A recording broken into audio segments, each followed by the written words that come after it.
Right now, in April 2026, ordinary people all over the world are carrying two earthquakes at once. One is economic, the other is technological, and neither of them arrived with a warning, a manual, or a clear answer to the only question that actually matters. What does this mean for me? This is what this episode is about. My name is Rebeca Dallal Fratz. Welcome to Echoes of the World, where we read what's happening in the world, connect the patterns that the news rarely connects, and try to understand honestly what all of this means for real people like you. Not for marketers, not for governments, but for people. Let me start with the trade war, because the language around it tends to be so abstract that most people zone out before it has a chance to become real. Here's what actually happened. In the past 18 months, the United States has raised its effective tariff rate on imported goods from 2.4% to over 10%, a level not seen since 1947, since the end of World War II. The April 5th tariff implementation, just a few days ago, added new layers on top of what was already the most aggressive trade restructuring in almost a century. What does this mean in plain language? Well, it means that thousands of products that companies bought cheaply from other countries now cost significantly more. And businesses, large and small, are passing those costs somewhere. They're passing them to consumers through higher prices, they're passing them to employees through layoffs, restructuring, or hiring freezes. And they are passing them to the future through canceled investments and delayed decisions. The IMF has revised global growth down to 3.1 for 2026. Not catastrophic, but quietly and persistently below what billions of people in emerging economies need to improve their lives. But here's the part that rarely gets said clearly. Uncertainty is more damaging than bad news.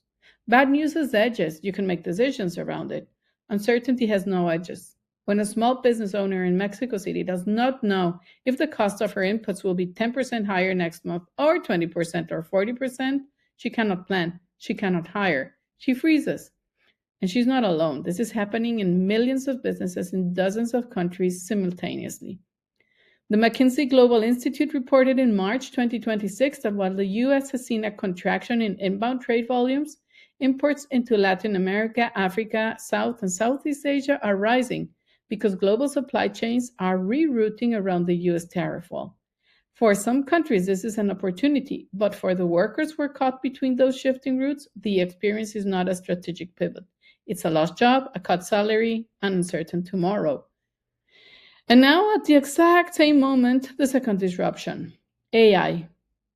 In January 2026, the IMF Managing Director, Kristalina Georgieva, stood at Davos and said, and I want to quote this directly because the words matter, AI is impacting the labor market like a tsunami, and the majority of nations and businesses are unprepared for this shift.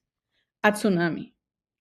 In 2025 alone, nearly 55,000 job cuts in the United States were directly attributed to artificial intelligence. Amazon cut 15,000 positions. Salesforce eliminated 4,000 customer service roles, with the CEO stating that AI now handles half the company's work. Workday reduced its workforce by 8.5%. And the psychological data is extraordinary. Employee fear of job displacement due to AI nearly doubled in a single year, from 28% in 2024 to 40% in 2026. In the United States specifically, 52% of workers now fear displacement. That is more than 1 in every 2 working people. But here's a pattern I want you to notice, because this is the part that almost no one is naming. 62% of workers believe that leaders are underestimating the emotional and psychological impact of AI on their teams. Not the technical impact, the emotional impact. People are not just worried about losing their jobs, they are worried about losing their identity, their sense of competence, their professional self-worth. Because when a machine can do in 30 seconds what took you 3 years to master, the question that rises in the middle of the night is not, will I have work? The deeper questions are, am I still valuable? Am I still needed? Do I still matter?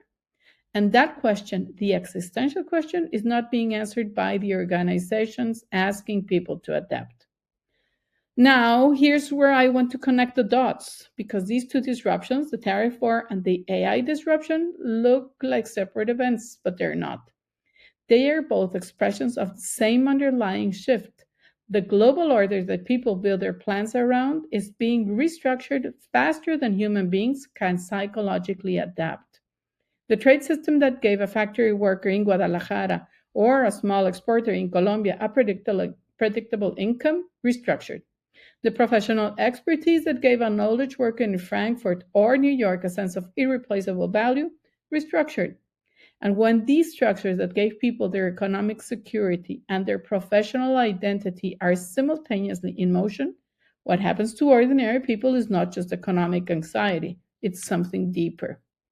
Sociologist Zygmunt Bauman called it liquid modernity, a word in which nothing stays solid long enough to stand on. And philosopher Byung-Chul Han speaks of the exhausted society, people so overwhelmed by the demand to perform, to adapt, to reinvent themselves, that they collapse under the weight of it. These are not abstract ideas. They are descriptions of what millions of people are living right now, today, in April 2026. And here's what I think organizations, leaders, and policymakers are consistently getting wrong. They keep treating this as an information problem. People need to know more about how tariffs work. People need to understand what AI is really doing, more information, more communication, and more data. But it's not an information problem. It's a meaning problem. People do not need more data. They need help making sense of what the data means for their lives, for their families, and for their futures. They need structures, organizational, educational, and cultural structures that help them navigate change without losing the thread of who they are. That's a human problem, and human problems require human-centered solutions. So let me leave you with the question I always come back to.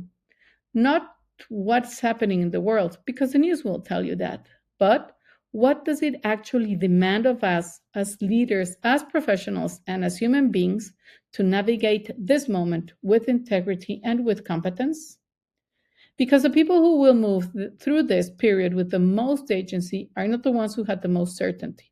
Certainty is gone for everyone.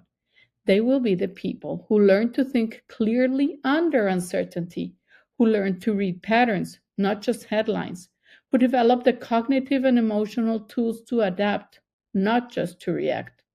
That is what we'll be talking about here. If this resonated with you, share it with someone who's living these two disruptions right now. They don't need more news. They might just need a different frame. I'm Rebeca Dallal Fratz. This is Echoes of the World.